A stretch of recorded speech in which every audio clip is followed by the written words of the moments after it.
It's time for the Your Personal Bank Show with Ference Toth, financial literacy educator and speaker, entrepreneur, and chairman of the board of A Bank in Formation. Take charge of your financial future with Your Personal Bank. Now here's Ference Toth. Welcome to Your Personal Bank Show. We're going to have fun today. I'm going to cover, I've been talking to a lot of folks recently about the personal bank concept. I've been getting, I've been busier, I think, in my 22-year career. Folks reaching out to me, asking questions, all that kind of good stuff, which is awesome. It's exciting. And I think I want to cover some of the questions, some of the more frequently asked questions I've been getting about this concept and how it works, and how it can impact and benefit you. Obviously, the personal bank concept, if you don't remember or just new to this, or just as a refresher, it's simple. It's a two-step process.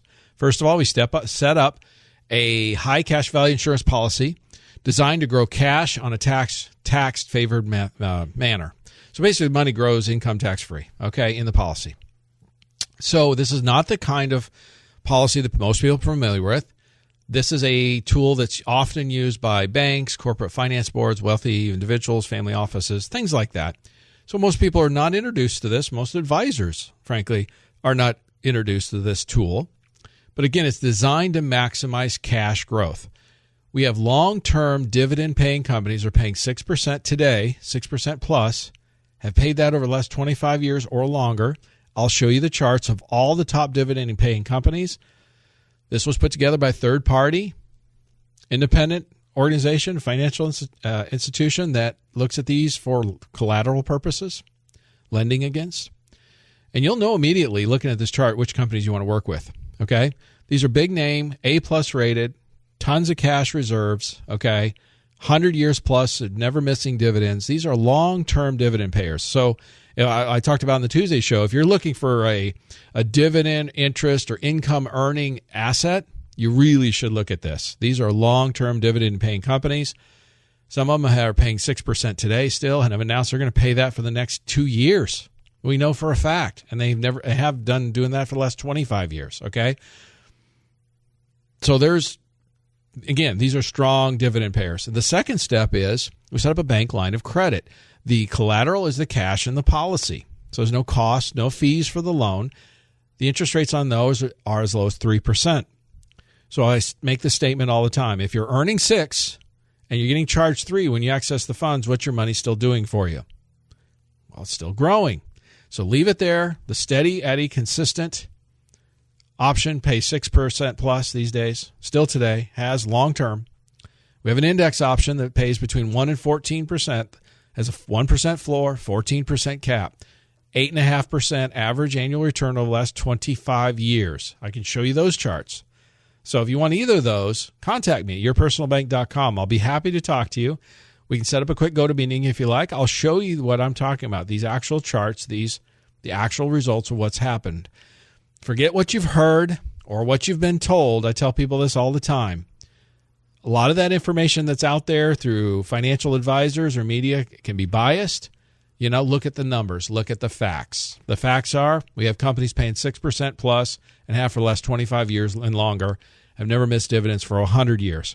The other fact is if you go the index option, we have products that have paid average 8.5% for the last 25 years with no downside market risk. That's the facts. So if you want that information and you want those facts, contact me at yourpersonalbank.com. I'll be happy to share it with you. Now, here's a lot of the questions that come about. And usually, here's where they revolve around, we're using a life insurance tool for the dividends.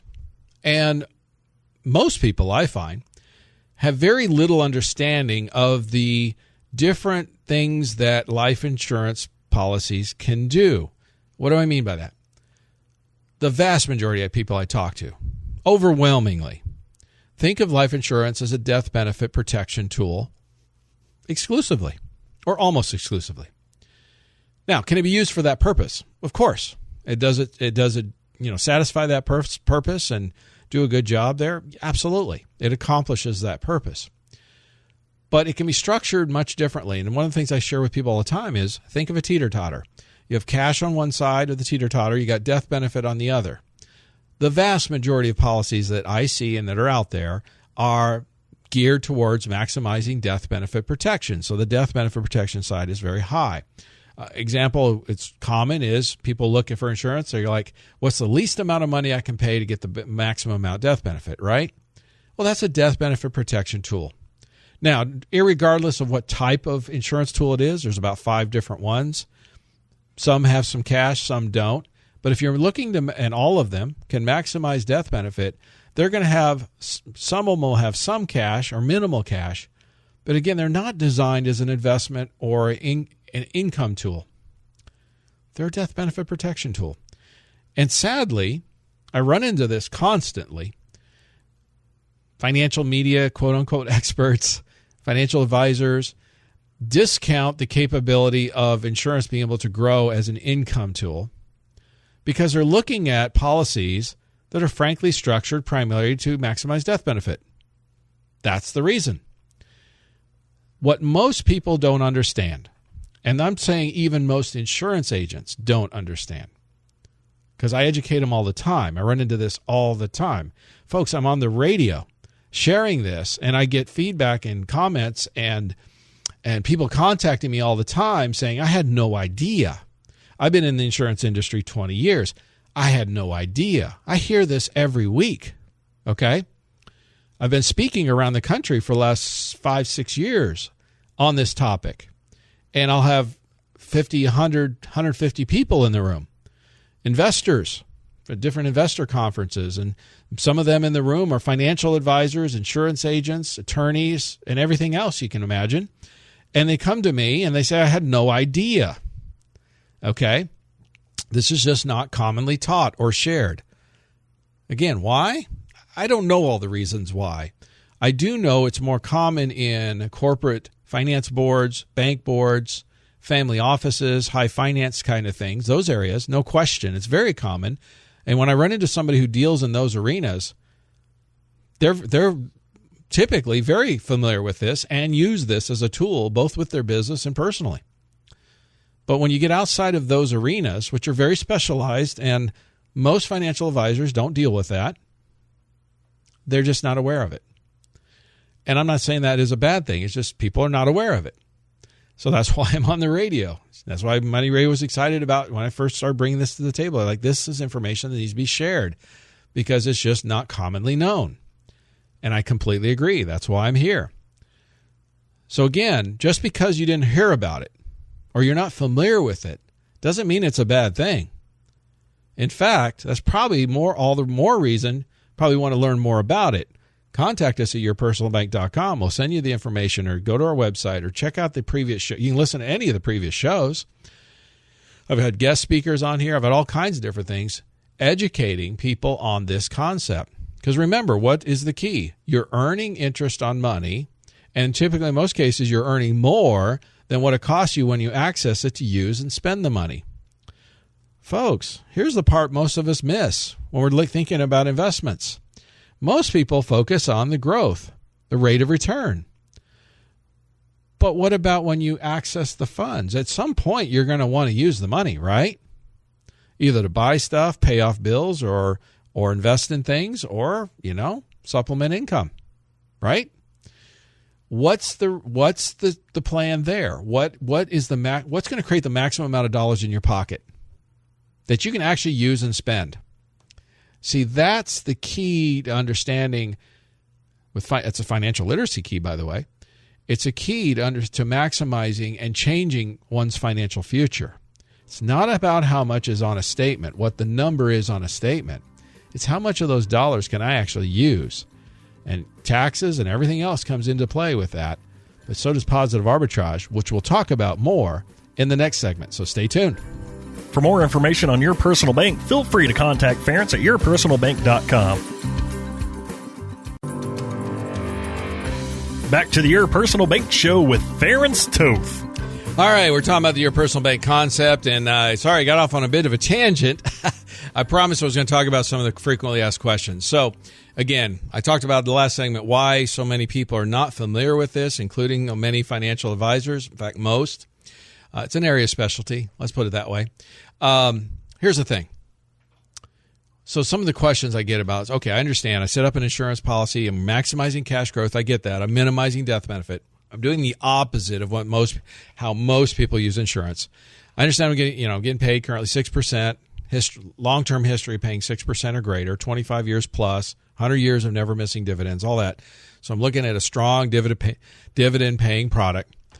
I'm going to access the funds through a bank line of credit, okay, which we can get rates as low as 3% on that money today. So if you're earning 6, you leave it there, you make 6. If you're in the index, it's 1 to 14 with a 8.5% average over the last 25 years. That's the facts. I can show it to you.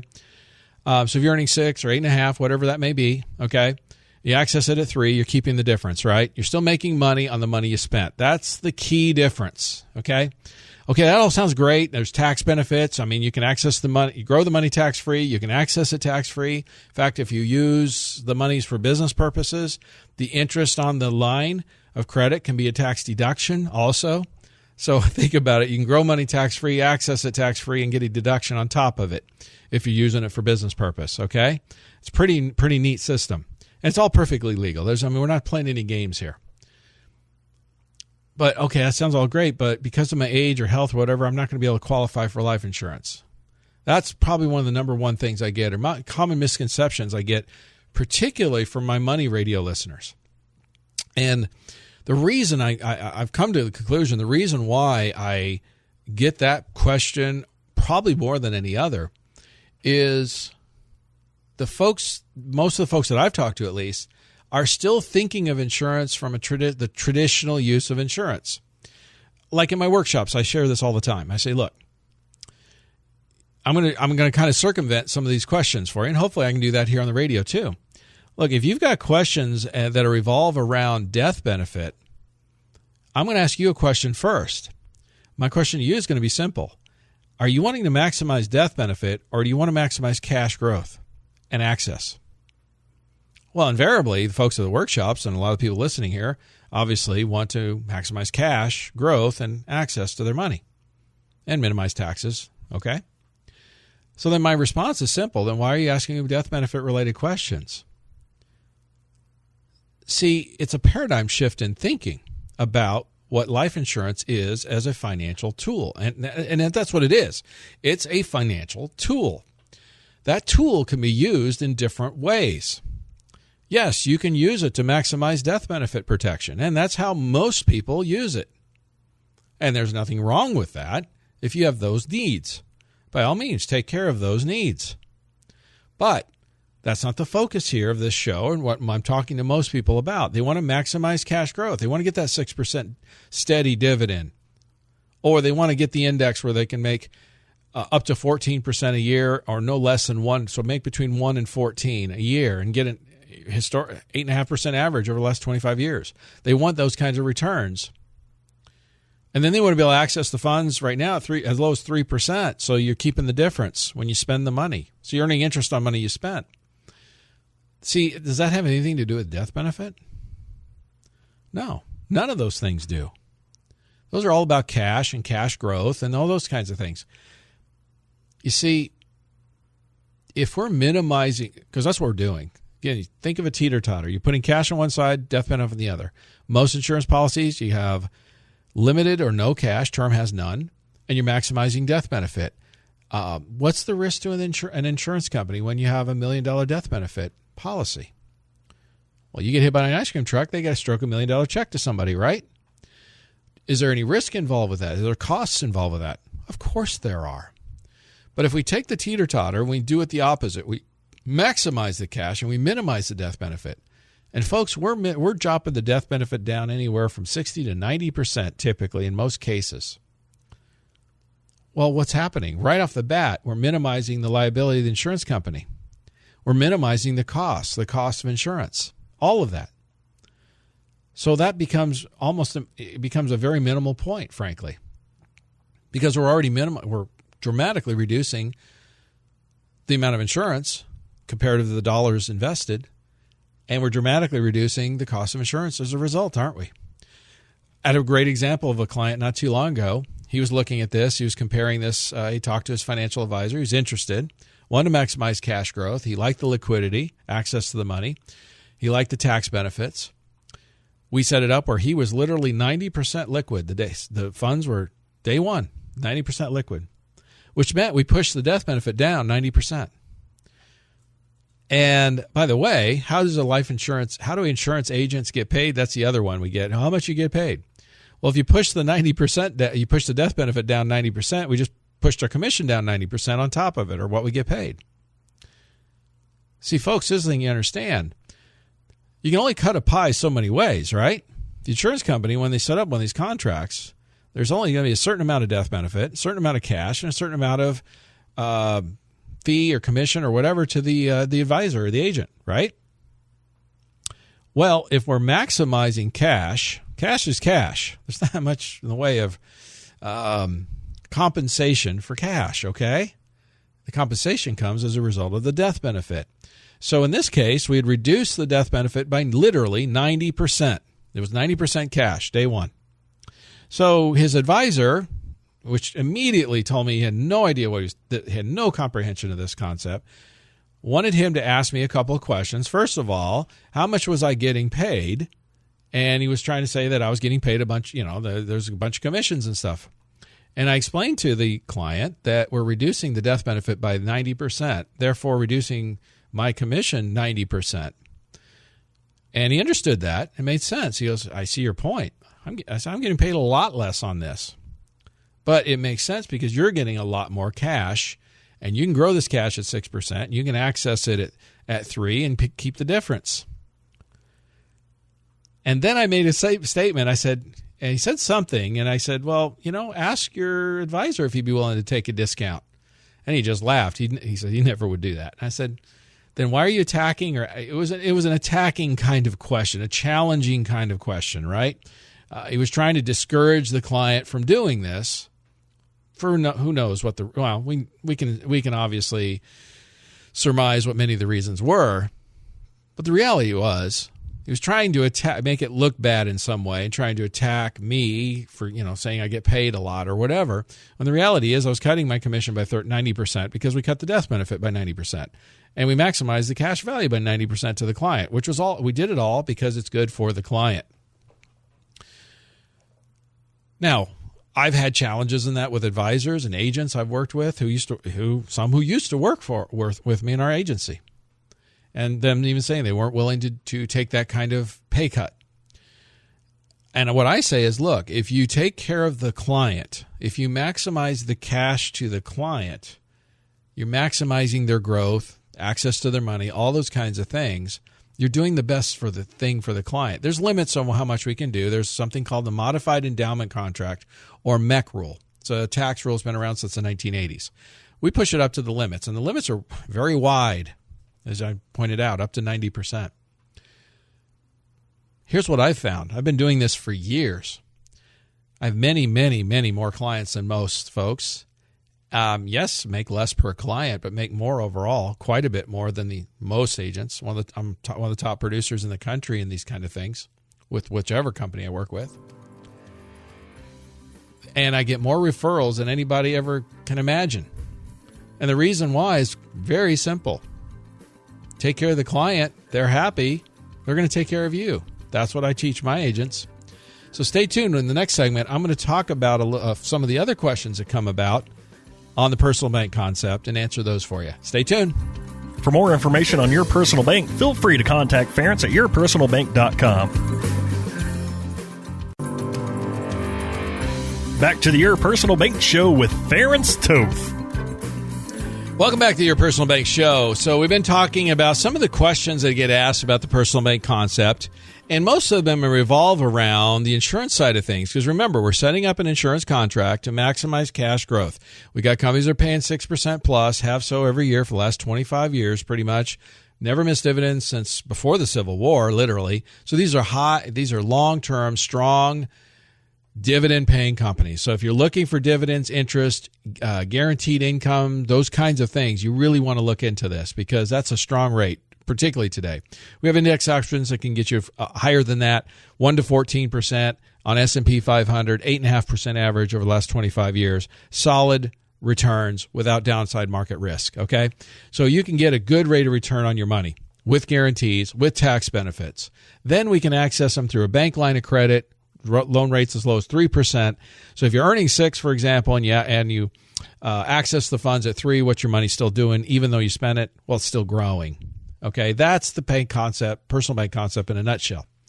The questions I get, again, come around involve the insurance side of things, mostly death benefit related questions. In the last segment, if you missed it, go to yourpersonalbank.com.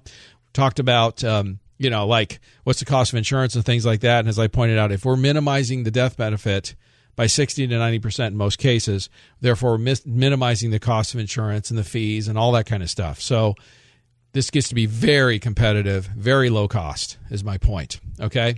Secondly, the other question I get is, well, what if my age or health doesn't allow me to qualify for life insurance? Not a problem. See, you don't have to be the insured. All you have to be is the owner. The owner can fund one of these. In fact, my mom has funded one on myself some years ago. Due to her age and some health issues, there was just no way she would qualify for the death benefit. But she wanted the cash growth, the tax benefits, access to the money, the positive arbitrage, all those things that we discuss on a regular basis. So she's funded a policy, has been doing so for a number of years, and she's receiving all those benefits. I happen to be the insured, and her trust owns it.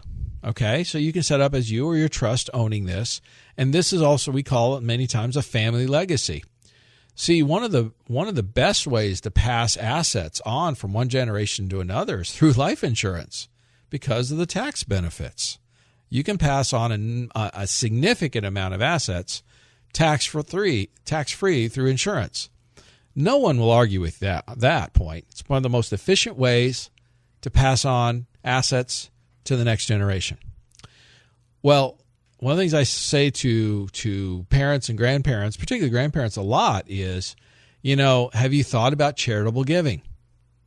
And the answer I get most often is yes, but the response I get most often is everything we've looked into basically requires us to give up control of our money. And then I will respond, I'll say, I understand. If you could set up something that would pass on to your heirs on a tax-free basis, yet you maintain control of the money during your lifetime for whatever reason, would that interest you? And in general, I get absolutely, I'm all ears. This is what your personal bank does. You can have one of your family members, somebody who's younger or healthier, obviously, be the insured. You can do this with business partners, associates, things like that too. Okay? Just has to be some kind of relationship. It's called insurable interest is the legal term. The bottom line is you can fund one of these policies. They're the insured, but you're the owner. Who controls the money? The owner. You have access to the funds.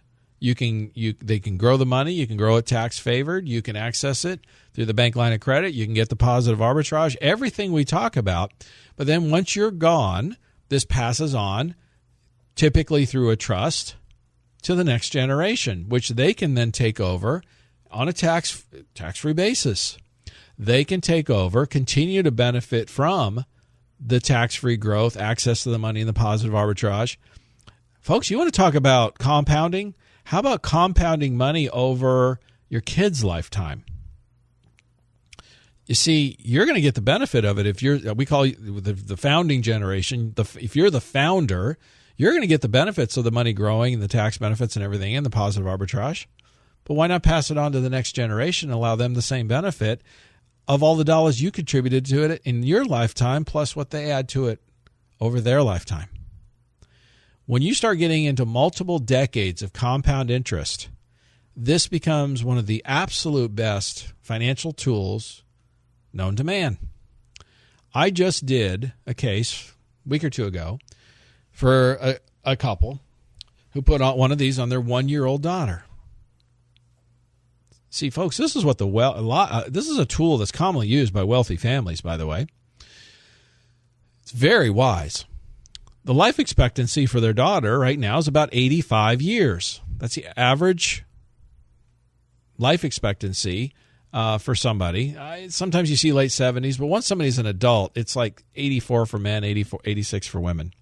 So let's say she lives to 85. Let's split the difference. She's 1. They're putting in about $5,000 a year. We're talking $400 or $500 a month, not a ton of money. And when it was all said and done, in her lifetime, it'll generate $10 million of cash based on current rates and all that, the 6%. That's tax-free with guarantees. Okay? There is huge potential growth on this. And by the way, the parents are going to control this for however long they want until they pass it on to, at any point they want to pass it on, they can to their daughter or through their trust after they're gone. So my point is, you don't have to be the insured. You can be the owner and still reap the benefits and pass those benefits on to the next generation. It's a really, really awesome tool for family legacy planning. One of the best out there.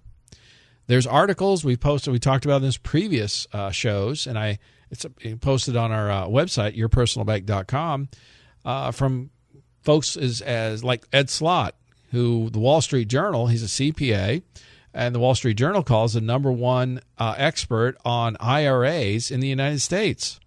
And he's even comes out and flat has said recently that life insurance is the new stretch IRA, because the 2018 tax law changes basically, took away stretch IRAs. And if you don't know what a stretch IRA is, it's just basically a way to pass on assets to the next generation and minimize taxes. Well, that's gone.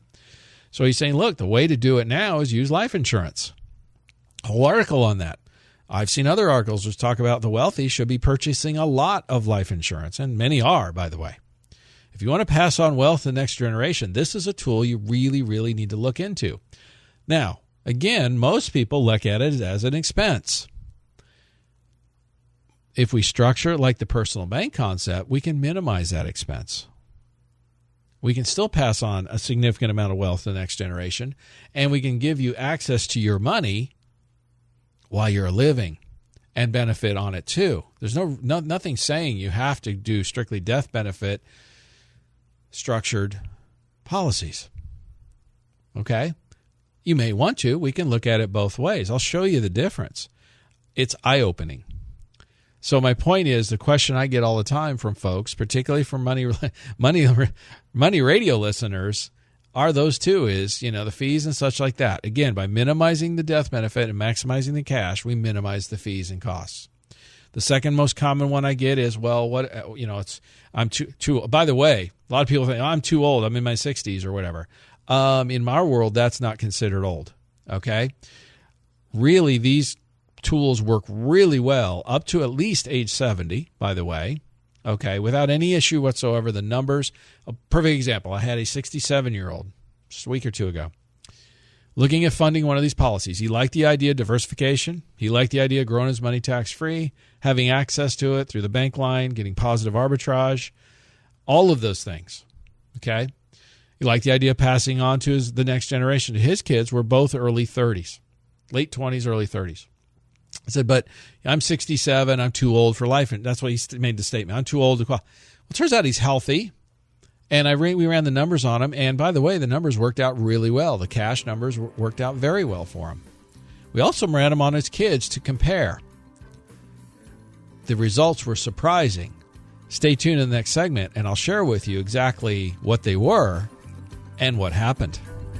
For more information on Your Personal Bank, feel free to contact Ference at yourpersonalbank.com. Back to the Your Personal Bank Show with Ference Toth. Welcome back. We're rounding third. We've been talking about some of the questions folks have, particularly money radio listeners, on the personal bank concept. Been talking to a lot of folks recently. It's been great. Appreciate the feedback and questions and interest. Been a tremendous amount of interest, actually.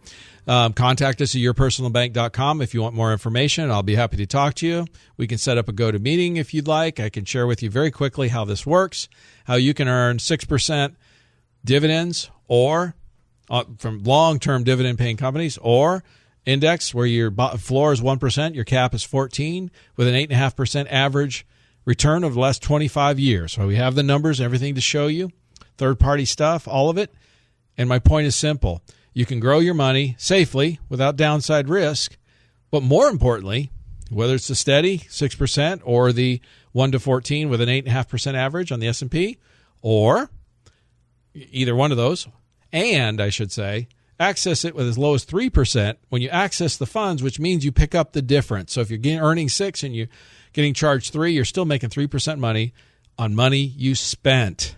That's the key difference. That's the key thing you need to understand. And if you could earn 3% on the money you spend over the next year, 5, 10, 20, or longer, think about the amount of money that would be.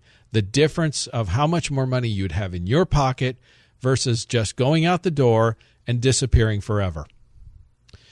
The questions that we talked about in the last segments, if you missed them, again, go to yourpersonalbank.com. Listen to any of the previous shows.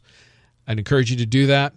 Our cost of insurance, we reduce the death benefit on these our goal is to maximize cash, minimize death benefit. So we're reducing the amount of insurance, usually about 60 to 90%, depending on the situation and how we're funding them. So therefore, we're reducing the cost of insurance and fees by that same 60 to 90%. Okay? So we're dramatically reducing the costs and fees. So it becomes very affordable, very competitive to other investment tools that are out there. Second thing is, the other question is, well, what if my age or health I'm too old for this or whatever, allow me to qualify for life insurance? Well, you'd be surprised. In our world, until you break 70, that's considered not old, okay? and even I have had folks successfully do this up to age 79, okay? So we can look at these up to those ages. I'll give you a perfect example. One I worked with recently. Gentleman was 67. Told me he loved the idea of growing his money, growing it with guarantees, having the tax benefits, positive arbitrage on the funds, and passing on a death benefit to his heirs. He liked all of those things, but he said, I'm just too old for insurance. I'm 67. I said, I asked him a few questions. He's basically relatively healthy. And I said, I disagree. I'm going to run numbers to compare, but he wanted to run it on his kids. Here's the thing. You don't have to be the insured. You can be the owner, and you can insure it on a family member or business associate, whatever. It's called insurable interest. So we ran it both on him and his kids. His kids, by the way, were early 30s. Now, if you think about the traditional use of insurance and cost of insurance and things like that, it would be really obvious that the cost would be much lower for a 30-year-old versus somebody who in their 60s. And of course that holds true here too, but remember, what are we doing? Everything you understand about insurance, you kind of have to turn on its head. You have to reverse it, is what it boils down to. Completely reverse it. It's the opposite. We're maximizing cash. Now, here's the thing. We're minimizing death benefit. So there's a lot less death benefit involved than there would be normally with the same amount of dollars. So that already offset a lot of the cost difference. Secondly, the cost per dollar of insurance certainly is higher for somebody in their 60s versus their 30s. But with the same amount of contribution, a 30-year-old is going to get a lot more total death benefit than somebody in their 60s. Well, guess what? The end result was almost the same. In other words, yes, there was a higher death benefit on the 30-year-olds than on the 60-something. But the amount of cash and the cash growth was nearly identical because the cost was higher for the 60-year-old, but there was much less of it. So the actual overall, we're pushing the cost down 60 to 90% off the bat. But even after that, the cost for the 30 and the 60-something were almost the same. And there was two other factors that then caused him to decide to put it on himself. Well, built into all these products are living benefits, which include critical, chronic, terminal illness stuff, long-term care benefits, things like that at no additional cost. So the death benefit that he did have, which was still significant, over $500,000, would have been much higher based on the amount of money we were putting in normally, but we pushed it down to like $500,000. In his case, he had half of that, $250,000 available for paying for long-term care expenses if that ever occurred. This is why I typically recommend for a couple, I do a his and hers. because it's a reciprocal thing. You do it on the husband and wife, for example, or both partners, whatever the situation may be. And yes, we can do all types of partner situations. Okay, doesn't matter what the legal situation is. If I have a partner situation, we can handle both parties. The key is it's a reciprocal long-term. Both parties have the long-term care benefit if that ever occurs, and statistics show that upwards of 70% of America of a couple, over 70% of the time, one of those two folks are going to need long-term care, and the average cost is about $250K these days.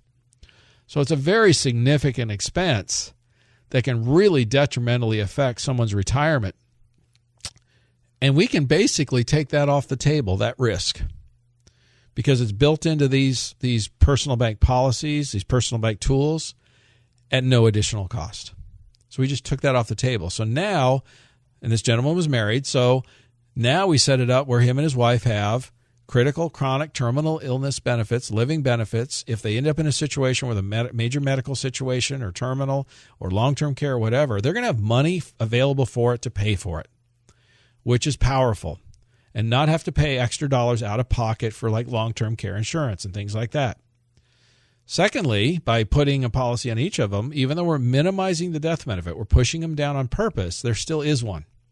Therefore, if either the husband or the wife, in this case, they're both qualifying for Social Security and those kinds of things, or will soon, if one of them goes, all those Social Security benefits that they would have received are going to disappear.